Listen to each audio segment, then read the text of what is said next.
आज पहली तारीख है। पहली तारीख को हम लोग एक विशेष कार्यक्रम रखते हैं, ज्ञान कथा। आज हम आपके सामने विशेष रूप से ज्ञान कथा के लिए आज उपस्थित है। ज्ञान कथा की पृष्ठभूमि आप सब जानते हैं, किस उद्देश्य से शुरू हुआ, किस तरह चल रहा है। आज ज्ञान कथा का 8वां एपिसोड है। इसके पहले हम लोग ज्ञान कथा के 7 अलग अलग भागों पर चर्चा कर चुके हैं। उन 7 भागों पर मैं आपको बहुत शॉर्ट में 1-1 मिनट में रिमाइंड करा दूंगा और उसके बाद आज की चर्चा शुरू करेंगे। तो हम लोगों ने ज्ञान कथा में जो सबसे पहले यह बात तय की थी कि दुनिया ठीक दिशा में नहीं जा रही है और ये युग परिवर्तन, ये वर्तमान जो युग है, यह एक प्रकार से माना जा रहा है कि पतन का अंतिम काल है। कलयुग का 4था चरण, अंतिम चरण। इसका मतलब कि कभी भी कलयुग समाप्त होकर के सतयुग आ सकता है। तो मैंने ये उस पहले खंड में बताया था कि ये जो सारी रचना है दुनिया की, ये प्राकृतिक है कि ईश्वरीय है, इस विवाद में पड़ने की जरूरत हम लोगों को नहीं है। और युग परिवर्तन होने के लिए हमें ईश्वर पर भरोसा करना चाहिए या प्राकृतिक रूप से हो जाएगा या हम ही लोगों को कुछ करना पड़ेगा, इस चक्कर में भी पड़ने की जरूरत नहीं है कि युग परिवर्तन के लिए क्या क्या हम लोगों को करना पड़ेगा। ये मोटी मोटी बात हम लोगों ने सबसे पहले बात की थी। तो हम लोगों ने ये भी कहा था कि व्यक्ति 2 प्रकार के होते हैं दुनिया भर में। एक को हम लोग मानते हैं शरीफ, एक को मानते हैं धूर्त। ये जो शराफत और धूर्तता है, ये पूरी दुनिया में है, दोनों प्रकार की। यह जो प्रवृत्ति का भेद है पूरी दुनिया में। उसके बाद हम लोगों ने चर्चा की थी कि हमारे जन्म का उद्देश्य क्या है। तो हमने जो जन्म लिया है पृथ्वी पर, वो जन्म का उद्देश्य यह है कि जो देव और असुर, शरीफ और बदमाश, ये देवासुर संग्राम जो चल रहा है लाखों वर्षों से, इस देवासुर संग्राम में हम लोग भी अपने जीवन के जो भी 25, 50, 100 वर्ष मिले हैं, इसको दैवी शक्तियों को मजबूत करने में लगावे। क्योंकि ये तो देवासुर संग्राम है, आसुरी प्रवृत्तियों से लगातार टकराव चल रहा है। तो हमारे जन्म का यह उद्देश्य मैंने बताया था। फिर हम लोगों ने ये चर्चा की थी कि समाज, ये जो जिस तरह शरीर की संरचना बहुत जटिल है, उसी तरह समाज की भी संरचना बहुत जटिल है। ये कोई साफ साफ ढांचा समाज का इस तरह से नहीं है कि साफ समझ में आ जाए। बहुत जैसे कपड़ा बुनने में तानी भरनी का होता है, अलग अलग कई तरह का, उसी तरह से समाज की व्यवस्था में भी अनेक प्रकार की तानी भरनी है और इसको हम लोग लगातार अनुभव कर रहे हैं कि सामाजिक व्यवस्था कितनी जटिल है। फिर हम लोगों ने अगले महीने में ये विचार किया था कि दुनिया में धूर्त लोगों ने शरीफ लोगों को परेशान करने के लिए धोखा दिया। धोखा देने के लिए इन लोगों ने क्या किया कि परिभाषाएं बदल दी, सब प्रकार की। धर्म की परिभाषा बदल दी गई, समाज की परिभाषा बदल दी गई और बहुत सी बातें मैंने बताई थी उस समय। तो धोखा देने के लिए परिभाषाओं को बदल दिया गया और जब परिभाषाएं ही बदल दी गई तो उसका पूरा का पूरा अर्थ भी बदल गया और उसका सारा प्रभाव भी बदल गया।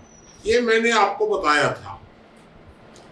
फिर मैंने अगले एपिसोड में ये बताया था कि हमारे जो भारत का संविधान है, ये संविधान गलत है। इस संविधान ने बहुत सी समस्याएं पैदा की है, तो इसलिए इस रद्दी संविधान पर विचार करना चाहिए। उसके बाद अगले एपिसोड में ये चर्चा हुई थी आदर्श संविधान कैसा होना चाहिए, उसमें कौन कौन से गुण होने चाहिए। वो मैंने 5 गुण आपको बताए थे।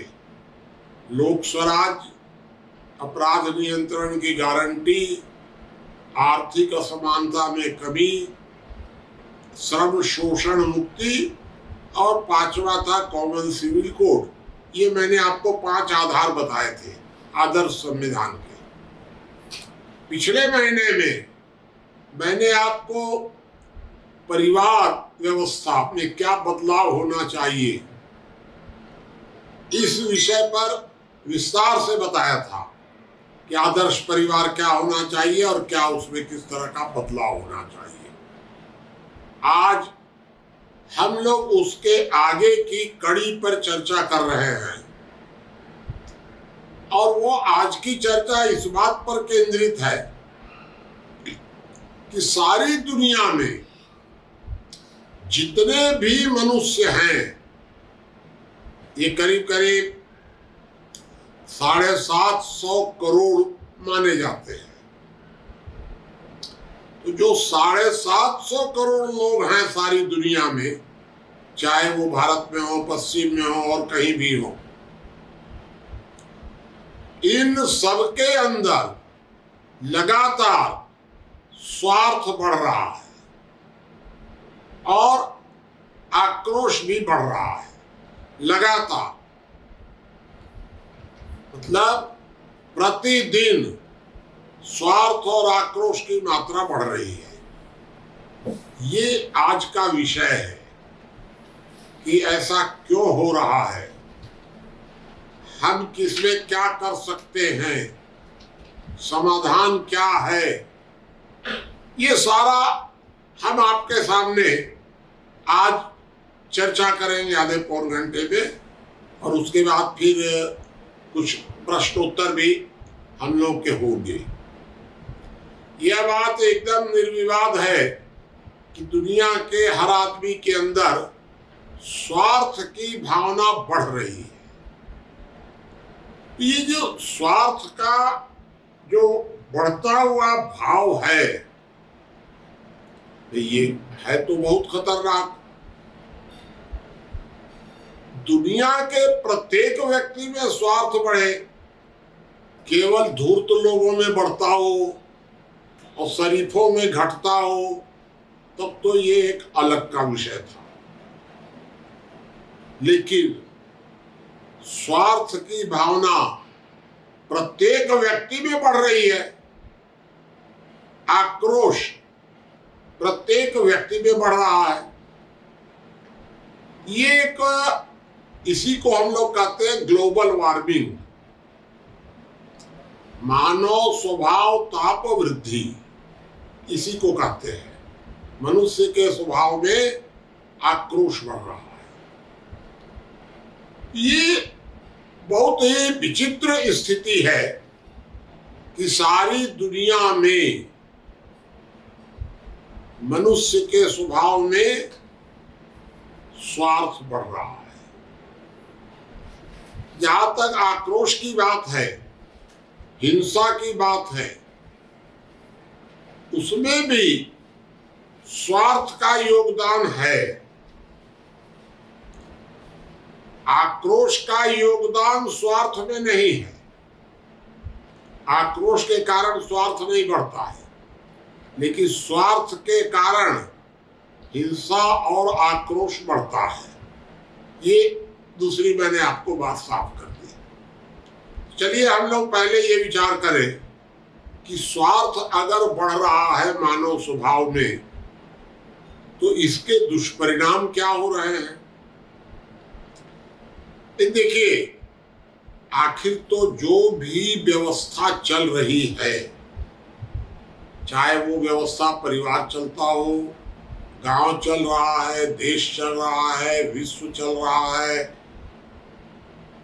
ये सारी जितनी भी व्यवस्थाएं हैं, उन व्यवस्थाओं में आखिर तो मनुष्य ही काम कर रहा है। सब जगह मनुष्य है, काम करने वाला भी मनुष्य है।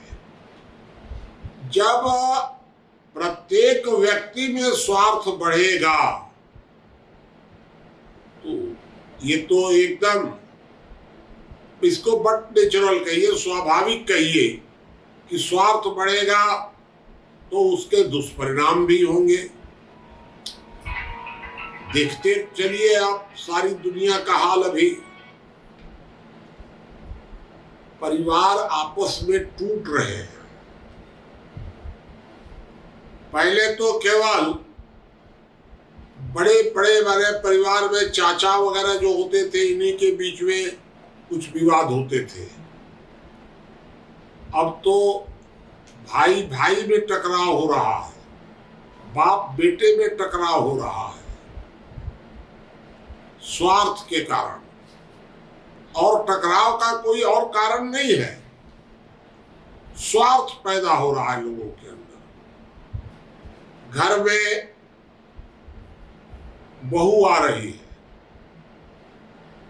अब जो घर में बहू आ रही है, आप किसी के घर में शादी होकर के, बड़ी प्रसन्नता होती है, सारा परिवार खुश हो जाता है कि हमारे बेटे की शादी हुई है, घर में बहू आई है। बहुत प्रसन्नता हुई, मंदिर में गए और पूजा पाठ और जो भी हुआ सब, चलिए वो सब तो हम लोग रोज देखते हैं। बहू आ गई, 6 महीने के बाद वही बहू यह प्रयत्न करने लगती है परिवार में कि कुछ कुछ पैसा बचावे। मतलब 50%, 60% परिवारों का ये हाल है कि बहुएं आती हैं और घर में या तो खुद गड़बड़ करना शुरू कर देती हैं या अपने पति को समझाती हैं कि कुछ रहेगा तभी काम आएगा।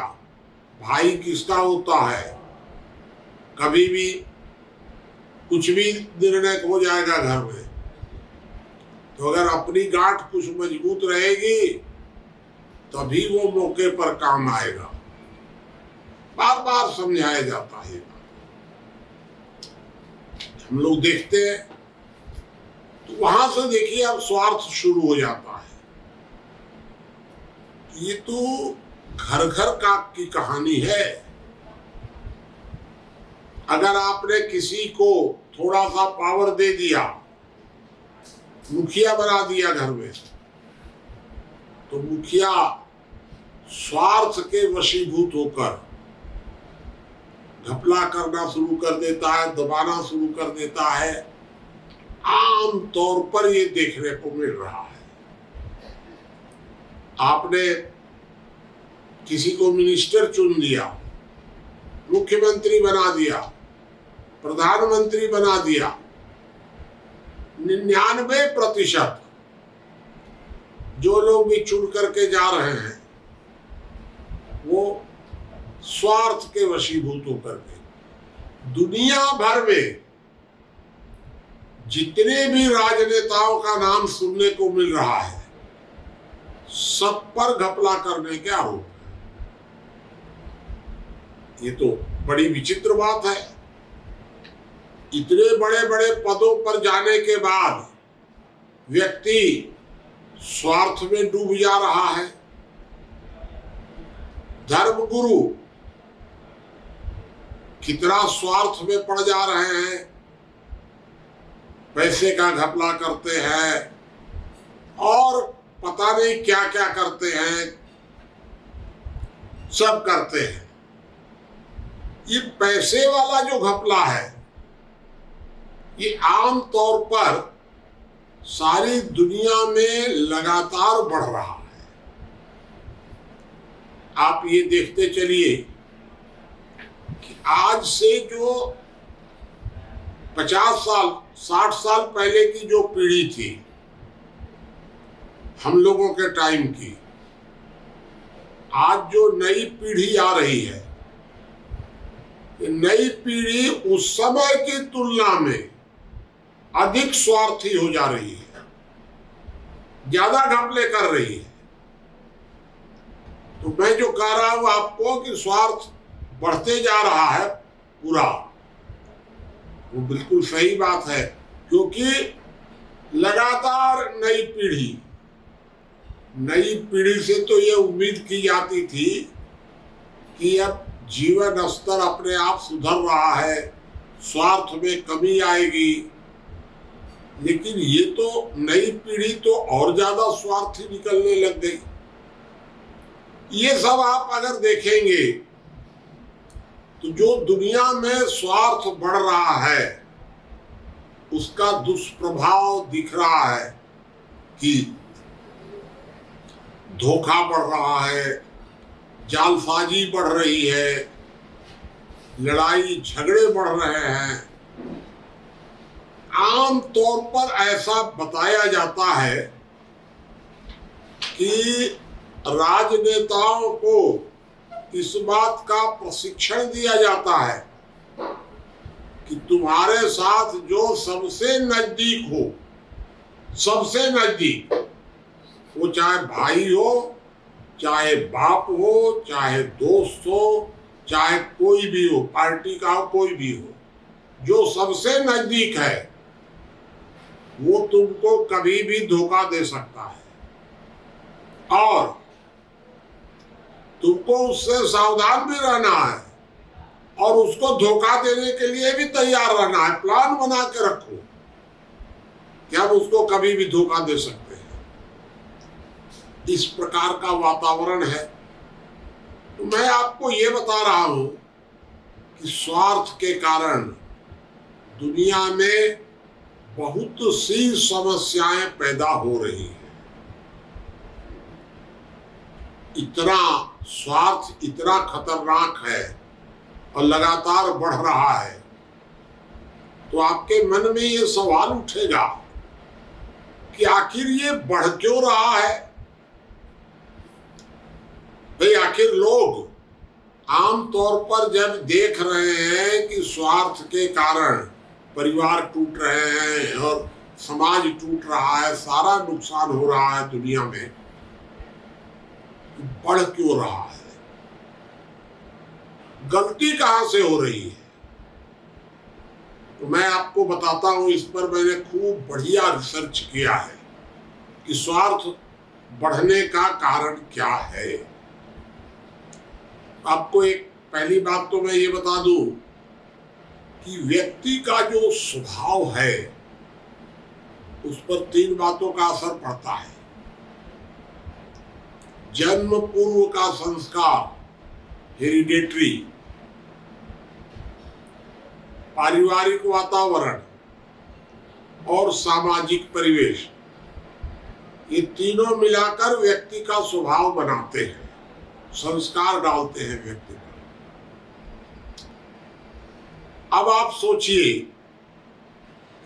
देखिए, जन्म पूर्व के संस्कार से कोई लेके आया है कि नहीं लेके आया है, इस विषय में मैं कुछ कह नहीं रहा हूँ और मेरी कोई इस विषय में कोई अध्ययन भी नहीं है, रुचि भी नहीं है।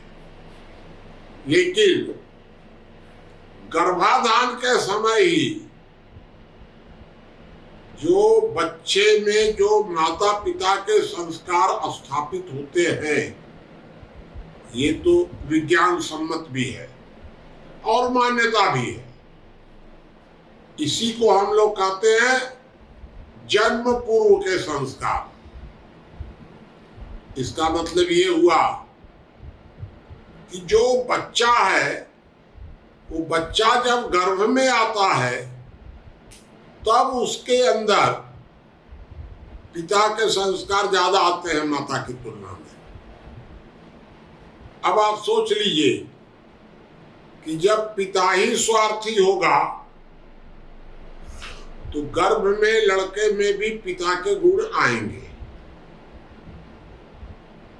यहां से स्वार्थ शुरू हो गया, जन्म के पूर्व ही, गर्भ में ही स्वार्थ शुरू हो गया वहां से। अब उसके बाद बच्चे का जन्म हुआ,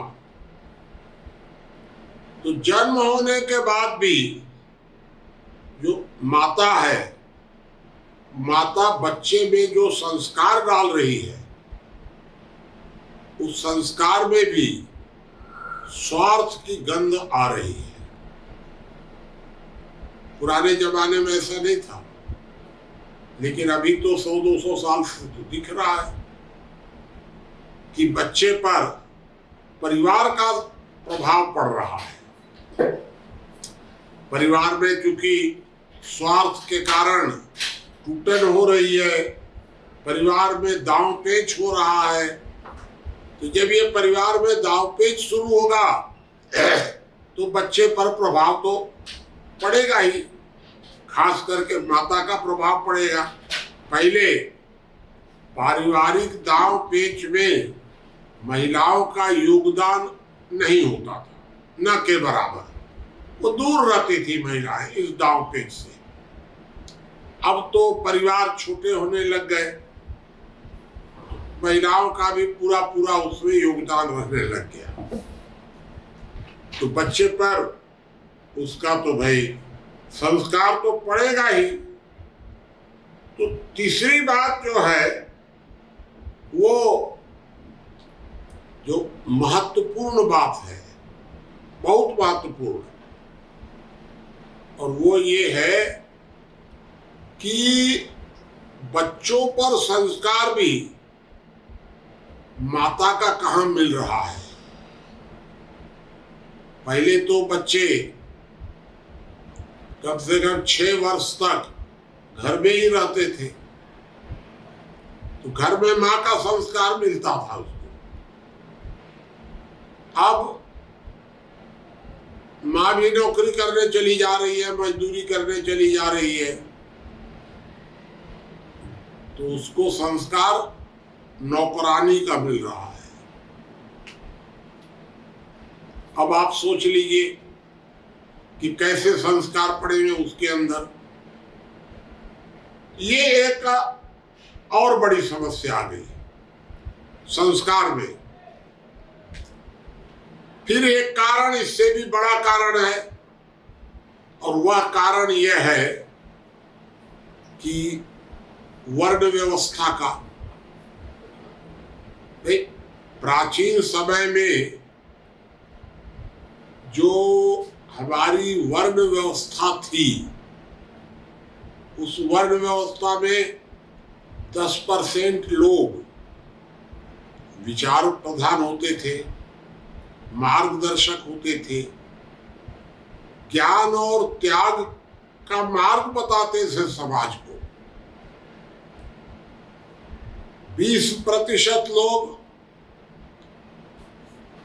राजनीतिक चर्चा करते थे, सुरक्षा देते थे। 30% लोग उत्पादन में लगते थे और 40% श्रम करते थे। यही तो करीब करीब बंटवारा था। अब ये वर्ण व्यवस्था भी खत्म हो गई। अब 100% लोग सीधा सीधा व्यापार में लग गए, धर्म है तो व्यापार है, राजनीति है तो व्यापार है, श्रम है तो व्यापार है। सब जगह भाई व्यापार में तो स्वार्थ महत्वपूर्ण हो जाता है। अब आपको कहीं भी धर्म का स्वरूप भी पूरा का पूरा गड़बड़ ही मिलेगा, इसका भी प्रभाव है। फिर एक और प्रभाव पड़ रहा है आश्रम व्यवस्था का। पुराने जमाने में जब लड़का बालिग हो जाता था तो लड़के को चार्ज दे दिया जाता था, और जो पिता था धीरे धीरे पिता परिवार से थोड़ा थोड़ा दूरी बना करके समाज के कार्यों में लगता था। तो वो वातावरण जो था पूरा परिवार का, वो परिवार का जो लड़का था, वो लड़का तो व्यापार कर रहा था और पिता सामाजिक कार्य में लग रहे थे, संतुलन बना हुआ था। अब क्या है, बाप बेटे को चार्ज ही नहीं दे रहा है कभी, पूरा परिवार स्वार्थ में डूबा हुआ है। तो भाई जो छोटा बच्चा होगा गर्भ से लेकर जन्म तक और जन्म के बाद, उसके अंदर तो स्वार्थ का प्रभाव पड़ेगा ही, क्योंकि परिवार में रिटायरमेंट कोई ले ही नहीं रहा है। एकदम 60 साल हो जाए, 70 का हो जाए, 80 का हो जाए, छीना झपटी हो रही है पदों की परिवार में। तो अगर रिटायरमेंट नहीं लेंगे तो छोटे छोटे बच्चों पर तो उसका प्रभाव पड़ेगा ही भाई। तो आज जो स्थिति जो दिख रही है, वो सारी की सारी हालत इस प्रकार की दिख रही है कि जो स्वार्थ की भावना आ रही है, उस स्वार्थ की भावना में हमारी विकृत परिवार व्यवस्था का बहुत बड़ा योगदान है। क्योंकि हम उसको गर्भ से लेकर और थोड़ा सा बड़ा होते तक, 6 साल की उम्र तक, उसको हम धीरे धीरे स्वार्थ की ट्रेनिंग दे रहे हैं, जानबूझकर नहीं दे रहे हैं। जो सामाजिक परिस्थितियां बनी हुई हैं, उन परिस्थितियों के हिसाब से हम अपने बच्चों को ट्रेनिंग दे रहे हैं। तो उसको तो भाई स्वार्थ की ही बातें समझने को मिलेंगी। अब बच्चा बड़ा हो जाता है, बड़ा होकर के समाज में जाता है, समाज में जाता है, उसको ये बताया जाता है कि दोस्तों से सावधान रहो, कोई भी तुमको धोखा दे सकता है।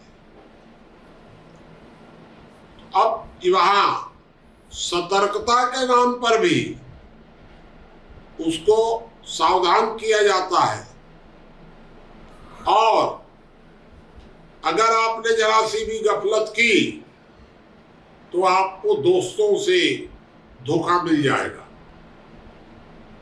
धोखा खा जाएंगे आप। तो वहां भी स्वार्थ की ट्रेनिंग मिल रही है। समाज में हर जगह, चाहे आप राजनीति में जाइए तो, धर्म में जाइए तो, व्यापार में जाइए तो, समाज के हर जगह पर आपको स्वार्थ की ट्रेनिंग दिखाई देगी।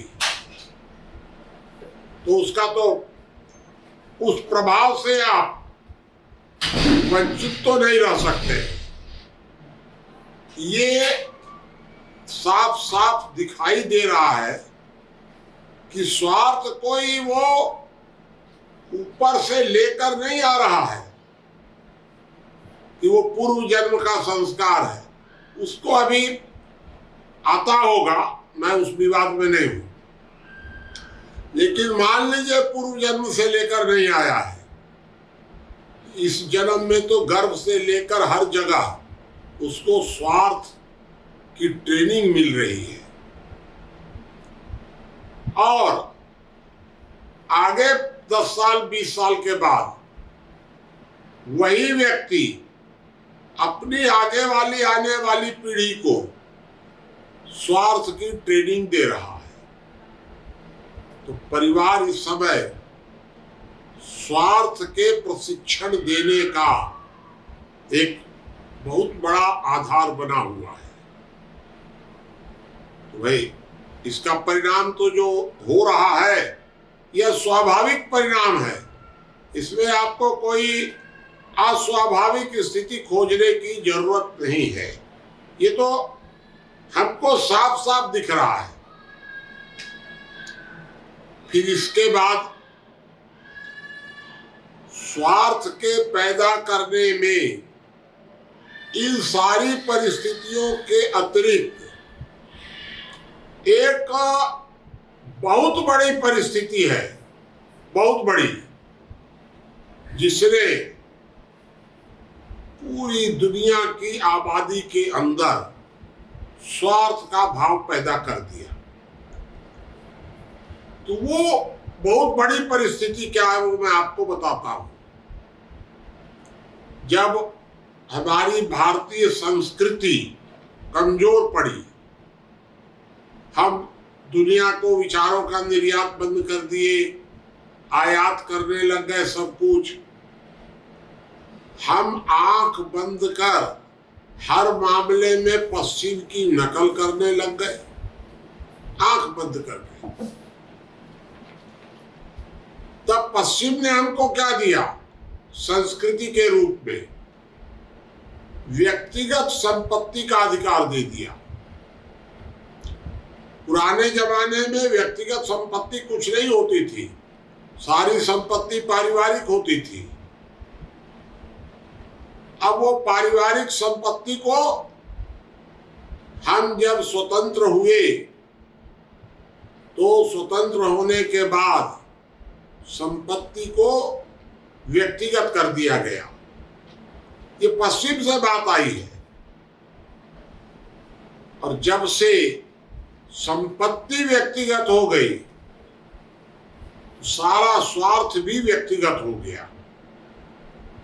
अब परिवार ही जब संयुक्त नहीं रहा, परिवार में अगर एक दूसरे के हानि लाभ से हमारा कोई संबंध नहीं है, जो कुछ हमारे नाम पर है, हमारे दस्तखत में है, हमारे पास में है, हमारी तिजोरी में है, वही हमारा है, तो एकदम स्वार्थ होना ही है। ये जो व्यक्तिगत संपत्ति का सिद्धांत आया है दुनिया में, ये बहुत बहुत घातक है। मतलब जितना बच्चों में स्वार्थ का संस्कार पैदा करने में सारी परिस्थितियों का जितना योगदान है, चाहे वो वर्ण व्यवस्था का हो, चाहे परिवार का हो, चाहे आश्रम का हो, चाहे जो भी हो, सारी परिस्थितियों का जितना योगदान है उससे कई गुना ज्यादा सिर्फ एक परिस्थिति का योगदान है, और वो है संपत्ति का व्यक्तिगत अधिकार। इसको गांधी जी ने बड़े अच्छे तरीके से समझा था। ये संपत्ति का जो अधिकार है ये बहुत घातक है। तो पहले तो गांधी जी स्वतंत्रता की लड़ाई में लगे रहे, स्वतंत्रता के बाद उन्होंने धीरे धीरे सोचना शुरू किया, और उन्होंने संपत्ति के बारे में ट्रस्टीशिप का सिद्धांत सोचना शुरू किया। साफ साफ प्रस्तुत नहीं कर पाए, सोच रहे थे कि संपत्ति को किस तरह से ट्रस्टीशिप में लाया जाए, और मार दिए गए। कि ट्रस्टीशिप का सिद्धांत गांधी जी के साथ चला गया, नहीं लागू हो पाया, लेकिन सोच तो रहे थे वो। फिर वही व्यक्तिगत संपत्ति का सिद्धांत रह गया जो आज तक चल रहा है। तो ये तो मैंने आपको बताया स्वार्थ। अब हम लोग चर्चा करें कि बढ़ती हुई हिंसा, आक्रोश भी प्रत्येक व्यक्ति के अंदर दुनिया में बढ़ रहा है और लगातार बढ़ रहा है। हिंसा का भाव बढ़ रहा है। जरा जरा सी बात पर जरा सा गाड़ी खड़ा नहीं करने दिए, किसी ने कोई आपके ऊपर थोड़ा सा कटाक्ष कर दिया, या बच्चों के, छोटे छोटे बच्चों में भी जरा जरा सी बात पर हिंसा हो जा रही है, मारपीट हो जा रही है, खून खराबा हो जा रहा है। घर घर में हो रहा है, गांव गांव में हो रहा है, दोस्तों में हो रहा है, स्कूल के बच्चों में हो रहा है, पति पत्नी में हो रहा है। जरा सा पति पत्नी के बीच में अगर कोई संदेह का वातावरण बन गया, स्वाभाविक है, बनता है वो, बस चाहे पत्नी मरवा देगी, चाहे पति उसको किसी तरह से मार देगा। हिंसा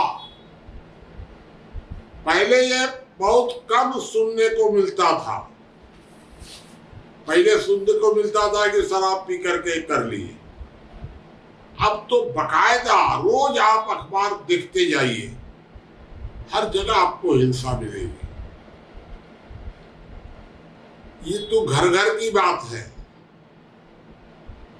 दुनिया में क्या हो रहा है देख लीजिए। यूक्रेन और रूस मारे जा रहे हैं, मरे जा रहे हैं, बेमतलब की बात है। कोई संदर्भ नहीं है लड़ाई का। लेकिन ताकत के ऊपर बलपूर्वक दूसरों को दबाने की प्रवृत्ति बढ़ती जा रही है। सारी दुनिया में विश्व युद्ध हुए, एक बार विश्व युद्ध हुआ, सोचा गया कि अब दोबारा युद्ध नहीं होगा, फिर दोबारा हो गया, तय हुआ कि अब तीसरी बार नहीं होगा।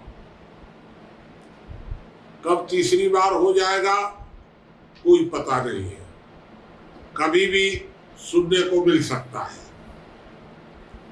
कोई गारंटी नहीं है कि विश्व युद्ध नहीं होगा, या इस बात की भी गारंटी नहीं है कि विश्व युद्ध बहुत दूर है। दूर भी हो सकता है, नजदीक भी हो सकता है। तो नीचे से लेकर ऊपर तक, परिवार से लेकर विश्व तक लगातार हिंसा का वातावरण बढ़ रहा है, आक्रोश बढ़ रहा है।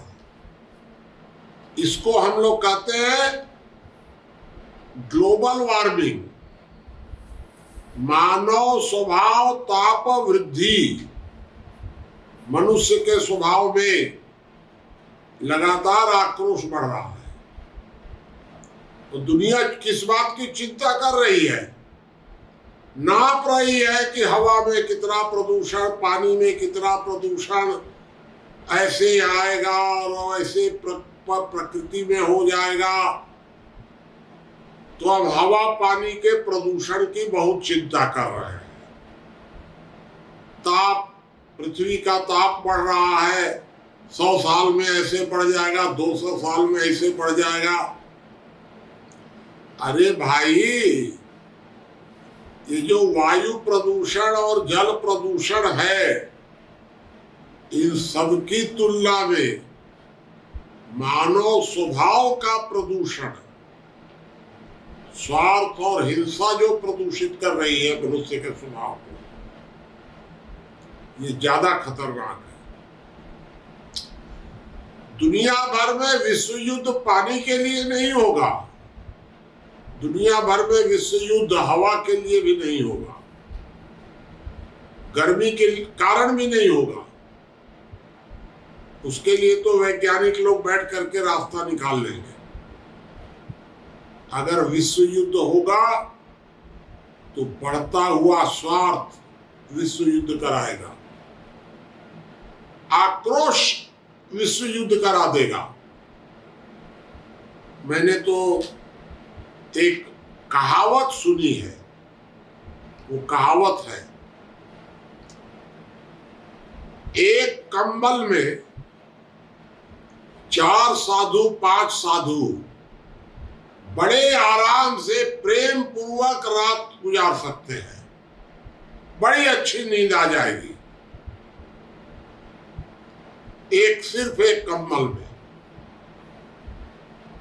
और एक राज्य में अगर 2 राजा हो जाए तो रात को सोएंगे नहीं, मारकाट करेंगे ही, सारे राज्य को अशांत कर देंगे। और ये 2 राजा उन 5 साधुओं को भी अशांत कर देंगे, नहीं सोने देंगे आराम से। तो 2 राजा एक राज्य में नहीं रह सकते हैं, 2 तानाशाह एक देश में नहीं रह सकते हैं। और 50 साधु एक आराम से एक झोपड़ी में रह सकते हैं। तो आज स्थिति ये आ रही है कि हम धीरे धीरे धीरे धीरे स्वार्थ और आक्रोश के कारण आपसी टकराव की तरफ लगातार बढ़ते जा रहे हैं। भाई ये तो वास्तव में यही है ग्लोबल वार्मिंग। दोहा में बैठक हो रही है, पर्यावरण ठीक करने के लिए जंगल लगाओ, फलाना करो, 10 तरह का ड्रामा, बहुत तरह का नाटकबाजी करा रहे हैं, कर रहे हैं। नाटकबाजी में कह रहा हूं, ये पर्यावरण ये सब नाटकबाजी के अतिरिक्त कुछ नहीं है। वास्तविक समस्या तो है मानव स्वभाव में जो स्वार्थ बढ़ रहा है और मानव स्वभाव में हिंसा बढ़ रही है। यह दुनिया की बड़ी समस्या है। और दुनिया की तो है ही है, लेकिन भारत की तो है ही है एकदम। भारत में तो लगातार ये बढ़ता ही जा रहा है। मैं तो व्यक्तिगत रूप से अनुभव कर रहा हूं। जब मैं सन 77 में जब भारतीय जनता पार्टी के अच्छे पदों पर था, गरीबी बहुत ज्यादा थी उस समय। बड़े बड़े नेता लरंग साय वगैरह जो थे, प्रभु नारायण त्रिपाठी, लरंग साय मिनिस्टर थे ना भाई, केंद्र में मंत्री थे, प्रदेश में गृह मंत्री थे, 100% ईमानदार थे। उस समय जब गरीबी थी तो इन लोगों पर हम लोगों को ईमानदारी का विश्वास था। और आज गरीबी नहीं है। एक भी नेता का नाम खोज के निकाल दीजिए जिस पर यह विश्वास हो कि यह भ्रष्ट नहीं होगा। उस समय के जो धर्मगुरु थे, उस समय, अरे 40 साल पहले की बात मैं आपको बता रहा हूं, उस समय के धर्मगुरुओं में और आज के धर्मगुरुओं में अंतर देख लीजिए। जबकि उस समय की आर्थिक स्थिति, सामाजिक स्थिति, भौगोलिक स्थिति बहुत कमजोर थी। और आज जीवन स्तर बहुत ऊंचा है। जैसे जैसे सुधर रहा है, क्यों बिगड़ रहा है साथ में? क्योंकि मैंने आपको इसके पहले बताया कि स्वार्थ और हिंसा ये बढ़ती जा रही है, ये मैंने आपको बताया। तो अब प्रश्न ये उठता है कि भाई आखिर ये जो हो रहा है, हम इसके लिए क्या कर सकते हैं? देखिए, एक बात आप समझ लीजिए कि ये समस्या तो बहुत बड़ी है, लेकिन आखिर इस समस्या का रोना रोने से ही तो काम नहीं चल जाएगा। स्वार्थ बढ़ रहा है, हिंसा बढ़ रही है, परिवार टूट रहे हैं और भाईचारा खत्म हो रहा है, सब नई पीढ़ी एकदम बर्बाद हो गई। ये रोना रोने से क्या हो जाएगा? कौन आएगा ठीक करने के लिए? क्या ये प्राकृतिक रूप से ठीक हो जाएगा? क्या ईश्वर आएंगे कुछ इसको ठीक करने के लिए, अथवा हम ही लोगों को कुछ करना पड़ेगा? तो भाई मैं तो देखिए, आप लोग चाहे जो भी सोचते हो, मैं तो इस बात को ठीक ढंग से सोच रहा हूं। इस समस्या का समाधान हम ही लोगों को करना पड़ेगा। शुरुआत हमको करनी पड़ेगी, क्योंकि ये कलयुग को सतयुग में बदलना, कोई बदलने के लिए नहीं आएगा।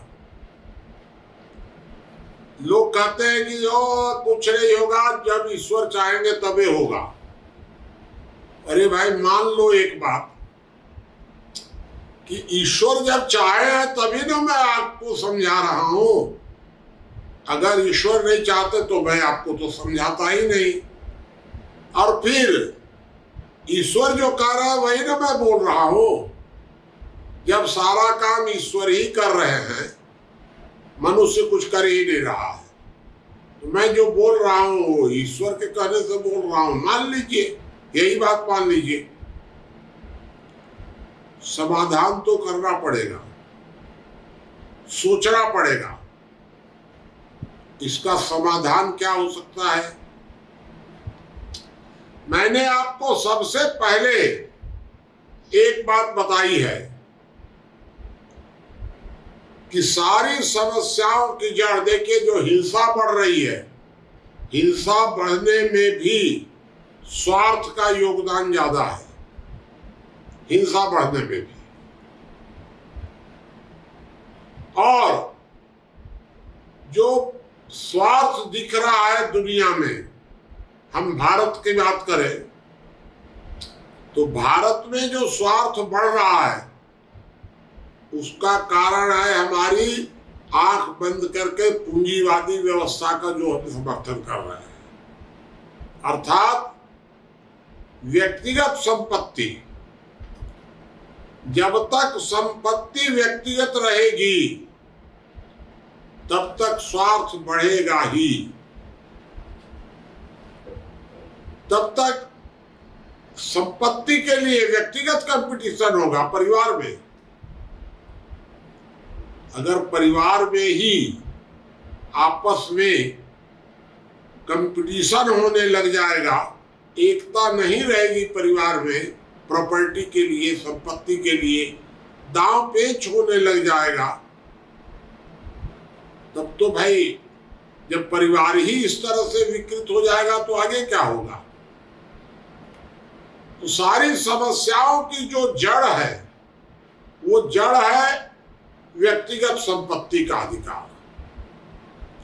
और वह संपत्ति का जो अधिकार है वो सबसे ज्यादा परिवार को प्रभावित कर रहा है, और परिवार का ही प्रभाव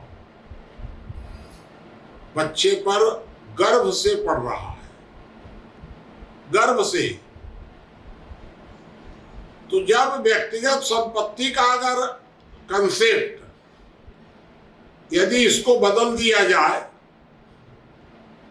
तो स्वार्थ समाप्त नहीं होगा। मैं आपको एक जानकारी दे देता हूं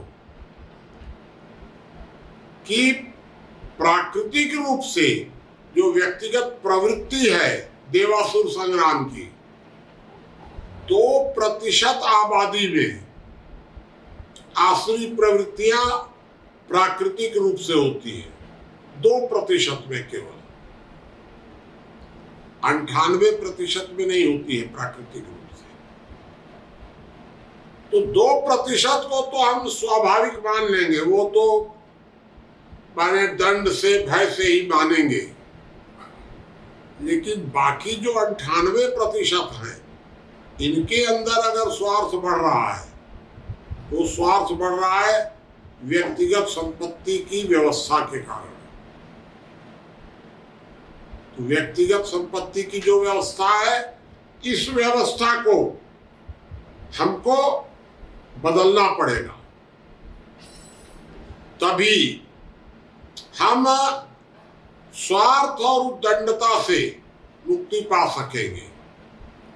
तो स्वार्थ को बदलने के लिए तो हमको व्यक्तिगत संपत्ति का जो कंसेप्ट है, सिद्धांत है, इस सिद्धांत में बदलाव करना पड़ेगा। और उद्दंडता पर नियंत्रण के लिए हमको भय पैदा करना पड़ेगा, दंड देना पड़ेगा। ये जब तक आप दंड व्यवस्था को ठीक नहीं करेंगे, जब तक उद्दंडता नहीं दूर होगी, हिंसा पर नियंत्रण नहीं करेंगे, हिंसा पर नियंत्रण समझा बुझा कर नहीं हो सकता है। हिंसा पर नियंत्रण करने के लिए तो आपको दंड व्यवस्था को ठीक करना पड़ेगा। कहां से घिसा पिटा न्याय सिद्धांत ले आए हैं, पश्चिम से नकल कर रहे हैं न्याय सिद्धांत की। अरे भाई, अपना पंचायती न्याय, गांव का न्याय जिंदा करो ना। बहुत से मामले वहीं निपट जाएंगे अपने आप, वहीं से वो लोग दंड दे देंगे। कोई खास बात होगी तो जाएगा कोर्ट में मामला। तो पंचायती न्याय को जिंदा करने की जरूरत है। आपस में समझौता करा देंगे, कुछ समझा देंगे, किसी को डांट फटकार दिए, डांट उठ दी, हो गया भाई, चलो हो गया, निपट गया। दंड की जो व्यवस्था है, इसको इतना ज्यादा मत बना दीजिए जैसा कि न्याय मिल रहा है, दंड मिल रहा ही नहीं है 20-20 साल। ये जो व्यवस्था हम पश्चिम का जो लोकतंत्र ले आए हैं, इससे तो निपटना पड़ेगा, हम लोगों को बचना पड़ेगा। ये मैंने आपको बताने की कोशिश की है कि पहली बात कि स्वार्थ से आप बचना चाहते हैं तो व्यक्तिगत संपत्ति के अधिकार को संयुक्त परिवार की संपत्ति के रूप में बदल दीजिए। स्वार्थ पर बहुत नियंत्रण हो जाएगा और हिंसा पर नियंत्रण के लिए आप अपनी दंड व्यवस्था को मजबूत कीजिए। त्वरित न्याय, अगर एकदम त्वरित ना हो तो कम से कम शीघ्र न्याय हो। न्यायालय से भी होता है तो शीघ्र हो, बहुत जल्दी हो। और पंचायती न्याय, इन दोनों का तालमेल बिठाइए। लोगों को आक्रोश और हिंसा, इसका त्वरित दंड मिले, उसका समाज पर प्रभाव पड़े, इस तरह का हम कुछ कर सकते हैं। भाई देखिए, अगर आपने ये दोनों तरीके नहीं अपनाए कि कलयुग का चौथा चरण 5वें चरण में भी जा सकता है, जरूरी नहीं है कि युग परिवर्तन हो ही जाएगा। तो अगर आप बचना चाहते हैं, खतरा बहुत बड़ा है, तो ये जो इतना बड़ा जो खतरा है हमारे सामने, इससे निपटना का कोई न कोई उपाय तो करना पड़ेगा। तो हम इसके लिए आपसे ये उम्मीद करते हैं कि परिवार व्यवस्था को आदर्श बनाइए, परिवार व्यवस्था को प्रभावकारी बनाइए, राज्य का हस्तक्षेप घटाइए परिवार में एकदम। आदर्श परिवार में परिवार की संपत्ति को ज्वाइंट कीजिए, परिवार में पारिवारिक स्वतंत्रता को ज्वाइंट कीजिए। जैसे संपत्ति को ज्वाइंट कर रहे हैं, स्वतंत्रता भी ज्वाइंट होनी चाहिए परिवार में। किसी की भी स्वतंत्रता परिवार में, आप जब जिस परिवार के सदस्य हैं वहां उस परिवार में आपके सिर्फ कर्तव्य है, आपका कोई अधिकार नहीं है। वहां पर आपका कोई मौलिक अधिकार भी नहीं है जब तक आपका परिवार के सदस्य है। तो सब कुछ ज्वाइंट कर दीजिए, अपने आप आक्रोश नहीं होगा। अगर परिवार का एक सदस्य अगर हिंसा करेगा, सारे सदस्य झंझट में पड़ेंगे, अपने आप हिंसा बंद होगी। तो हम लोग परिवार के लोग बैठकर स्वार्थ और हिंसा इन दोनों को दूर करने के लिए तय कर ले कि संपत्ति संयुक्त होगी, उत्तरदायित्व तो संयुक्त होगा, हिंसा और स्वार्थ से हमको बचना ही है। यही हमारे पास एक समाधान दिख रहा है। और तो भाई देखिए, और तो कोई समाधान हमको अभी तक समझ में नहीं आया है। मैंने तो सन 55 से विभिन्न रिसर्च किए हैं इस संबंध में, अलग अलग तरीकों से रिसर्च किया है कि आखिर ये स्वार्थ और हिंसा बढ़ क्यों रही है। और रिसर्च करके मैं जो जिस नतीजे पर पहुंचा हूं, वह नतीजा आपके सामने मैंने ज्ञान कथा के माध्यम से पिछले 1 घंटे में भाई रखने की कोशिश की है। आंशिक जितना मैं समझ सका अपने जीवन में, वो सारा अभी आपके सामने मैंने रखने की कोशिश की है। और मैंने ये भी आपको बताया है कि इसका समाधान क्या हो सकता है।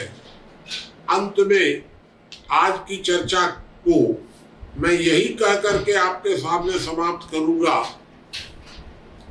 कि व्यक्ति के स्वभाव में बढ़ता स्वार्थ और बढ़ता आक्रोश यह बहुत बड़ी समस्या है और इसका रोकना असंभव नहीं है। आदर्श परिवार व्यवस्था के द्वारा हम इसको रोक सकते हैं। हमको पश्चिम की आंख बंद करके नकल नहीं करनी चाहिए। हमको संयुक्त परिवार व्यवस्था को भारत में फिर से जिंदा करना चाहिए। तो इन दोनों समस्याओं पर कुछ नियंत्रण संभव है। अब चलिए आपके प्रश्नोत्तर की बारी है। आप जो भी प्रश्न करना चाहेंगे आप प्रश्न करिएगा। फिर हम प्रेमनाथ जी को भी अवसर देंगे प्रश्न करने का, वो भी यहीं बैठे हुए हैं। तब तक आप लोग कोई प्रश्न करिए।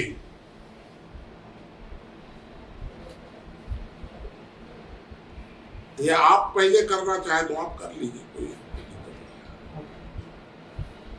चलिए। तब तक प्रेमनाथ जी 1-8 प्रश्न 1-2 ठो करते हैं और आप तब तक मन बना लीजिएगा। मुनि जी, आज जो आपने कथा कही है उसमें मुझे बताया है संयुक्त संपत्ति पर। एक प्रश्न मेरा भी है।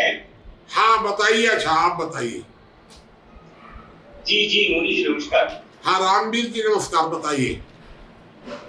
मेरा ये कहना है कि जो आदर्श संयुक्त परिवार व्यवस्था है वहां तक तो सही है, लेकिन क्या हो जा रहा है इसमें, मेरे बच्चे तेरे बच्चे, मेरा हस्बैंड तेरा हस्बैंड, ये कुछ जो है मैंने इतना काम किया तूने इतना काम किया, ये वो कई कुछ बड़ी माइन्यूट सी छोटी छोटी चीजें कुछ ऐसी हैं, इनसे किस तरह से इन्हें हैंडल किया जाए, या इस संयुक्त परिवार में से इस दोष को कैसे बाहर निकाला जाए।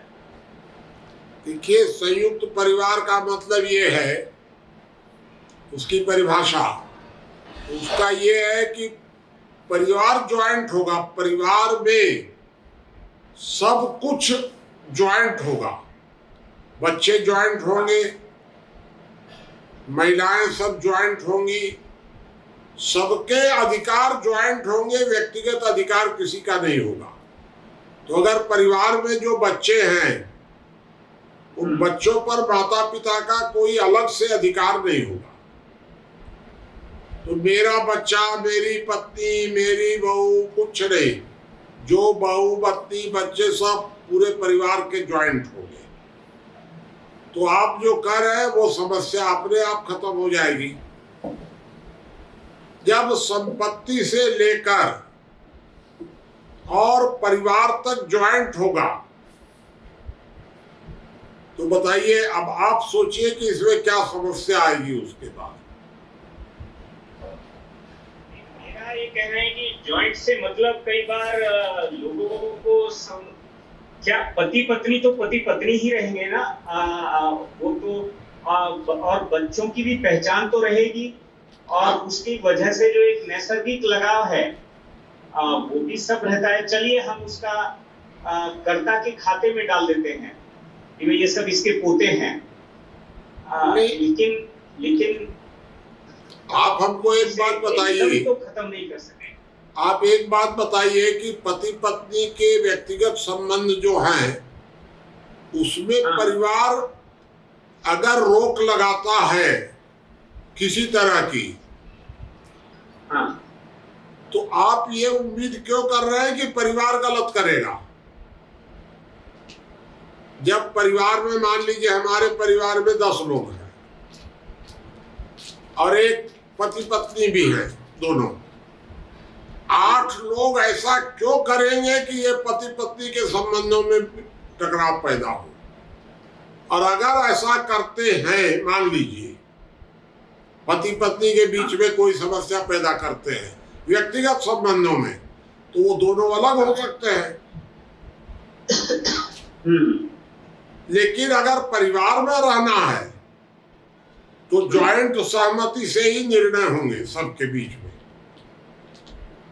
अन्यथा अगर व्यक्तिगत निर्णय का अधिकार दे देंगे परिवार में तो समस्या बढ़ती चली जाएगी। किसी को भी परिवार में व्यक्तिगत निर्णय करने की स्वतंत्रता नहीं होनी चाहिए।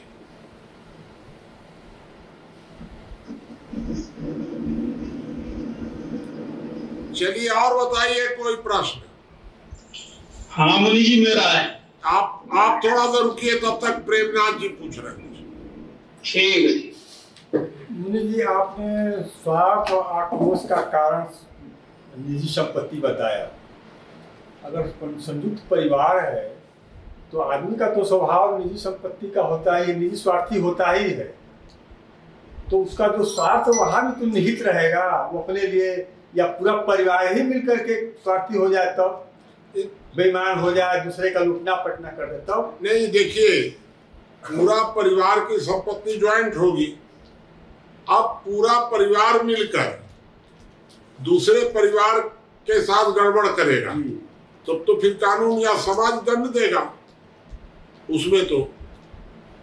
तो वहां उसका देखिए, पूरा परिवार का एक एक सदस्य स्वार्थी हो जाए उसमें और पूरा परिवार स्वार्थी हो जाए, इन दोनों में आसमान जमीन का अंतर होगा। पहली बात तो ये है कि 10 लोगों के परिवार में 10 स्वार्थी हो जाए, इस तरह की उम्मीद करना उचित नहीं है।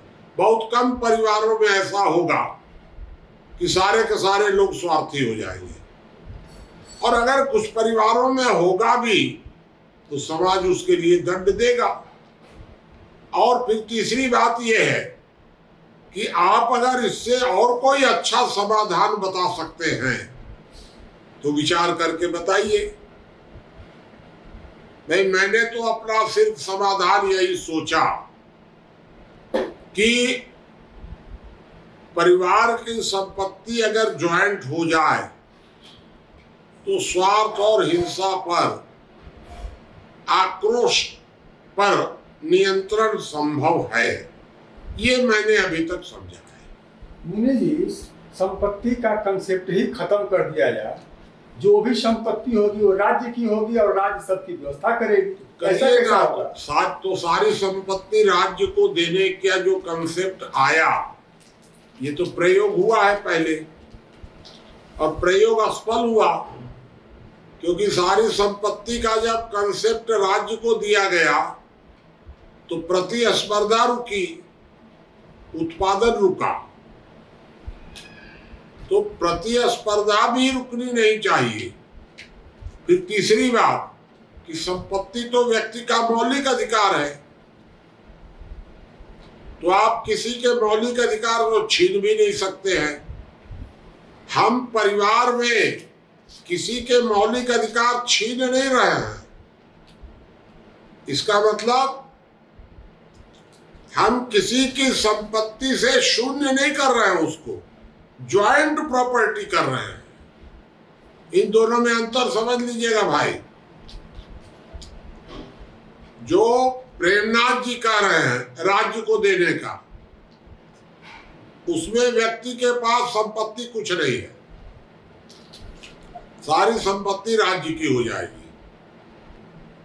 मैं ये कह रहा हूं कि परिवार में जो संपत्ति होगी वो ज्वाइंट होगी, वो पूरे परिवार की होगी, लेकिन ज्वाइंट प्रॉपर्टी होगी। मतलब परिवार के सभी सदस्यों का संपत्ति में समान अधिकार होगा। समान अधिकार, राज्य का अधिकार नहीं हो जाएगा, मुखिया का संपत्ति नहीं हो जाएगा सब कि मुखिया जहां चाहे वहां कर दे उपयोग।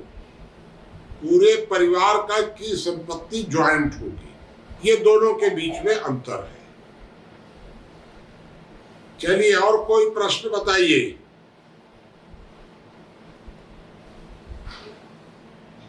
मुनि जी, एक मॉडल ये भी बताया गया कि संपत्ति जो है राज्य की भी ना रहे, परिवार की भी ना रहे, गांव की रहे।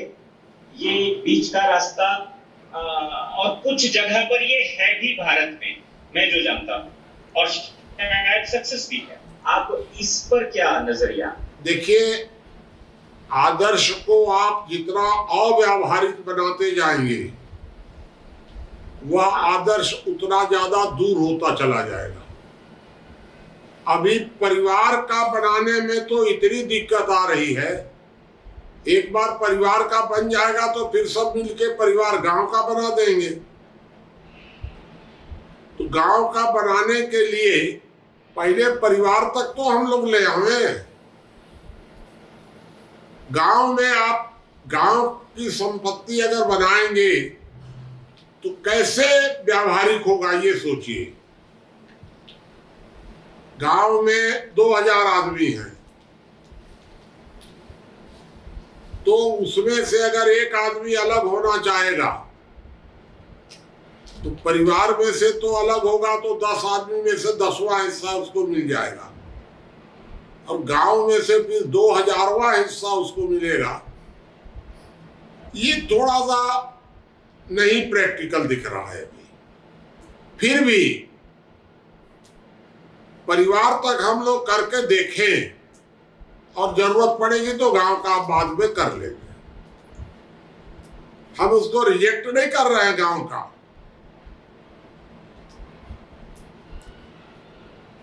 हाँ, बताइए। मुनि जी, न गांव की संपत्ति हो, न परिवार की संपत्ति हो, न निजी संपत्ति हो, संपत्ति कम्यून की हो जाए, समुदाय की हो जाए, तब वो आप कह रहे हैं, ये प्रयोग मैं देख चुका हूं पहले। अब कम्यून क्या होगा, कैसे बनेगा, उसके बारे में मेरे दिमाग में अभी कुछ नहीं है। मैं तो अपने हिसाब से आपको बता रहा हूं कि संपत्ति को, परिवार को कम्यून मान लीजिए, हमको क्या आपत्ति है उसमें। अगर आप उसको कम्यून कह दें, कह दीजिए, ये संभव है। हमको क्या दिक्कत है उसमें, नामे ना बदलना है, कम्यून की हो जाए, संपत्ति हो जाए। लेकिन थ्योरी रहेगी यही कि प्रॉपर्टी परिवार की या कम्यून की ज्वाइंट होगी और स्वतंत्रता भी ज्वाइंट होगी। ये दोनों बातें ज्वाइंट होनी चाहिए। कम्यून शब्द कह दीजिए, हमको कोई दिक्कत नहीं। चलिए, और कोई प्रश्न बताइए। हेलो, हाँ बताइए। मैं ये जानना चाहता हूँ कि जब भारतीय संविधान में व्यक्तिगत संपत्ति का कानून सम्मिलित नहीं हुआ था, तो उसके पहले मतलब क्या व्यवस्था थी परिवार की? देखिए, ये जो कानून बना, ये स्वतंत्रता के टाइम में बन गया। उसके पहले भी हम लोग 100-200 वर्षों से थे तो अंग्रेजों के गुलाम। तो जब हम गुलाम थे अंग्रेजों के, तभी से व्यक्तिगत संपत्ति का कंसेप्ट आ गया था। मतलब संविधान के पहले भी परिवारों में व्यक्तिगत संपत्ति का कंसेप्ट लागू हो गया था। अब उसके पहले मुस्लिम शासन काल में कैसा था, या मुस्लिम शासन काल के पहले कैसा था, बौद्ध के टाइम में, जैन के टाइम में, मेरे हिसाब से उस समय परिवार में व्यक्तिगत संपत्ति का कंसेप्ट नहीं था। जी, मैं भी यही। हाँ, उस समय नहीं था। ये आया है अंग्रेजों के टाइम में, और फिर उसी को हम लोग स्वतंत्रता के बाद अक्षरशः मान लिए। चलिए आगे, और प्रश्न। रामकिशोर जी कुछ पूछ रहे थे आप? जी, रामकिशोर जी बताएं। रामकिशोर जी, आपकी आवाज नहीं आ रही है। जी हेलो। हाँ बताइए। जी वही, उसके बाद मेरा ये सवाल था,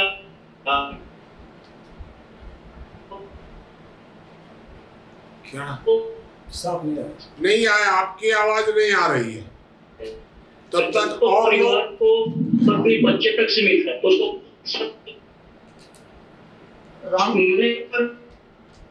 रामकिशोर जी धीरे धीरे बोलेंगे तो आपकी आवाज आएगी।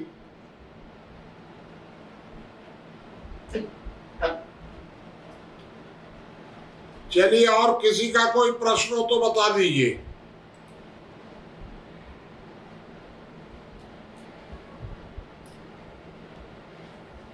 किसी साथी को कुछ पूछना हो तो बताइए, नहीं तो आज की ज्ञान कथा को हाँ, एक तो प्रेमनाथ जी और पूछ रहे हैं। पहले बता कुछ। जी, रामकिशोर जी बताएं।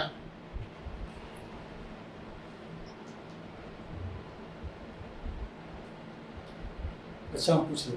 हाँ बताइए, प्रेमनाथ जी बता रहे ये कह रहे हैं कि मुनि जी कि परिवार की जो संयुक्त संपत्ति होगी, परिवार की क्षमता तो अलग अलग होती है कमाने की। कोई बहुत ज्यादा कमाता है, कोई नहीं कमाता है, तो उसको लेकर के कैसे बैलेंस करेंगे परिवार? नहीं, परिवार की में कोई बहुत ज्यादा कमाता है, कोई कम कमाता है।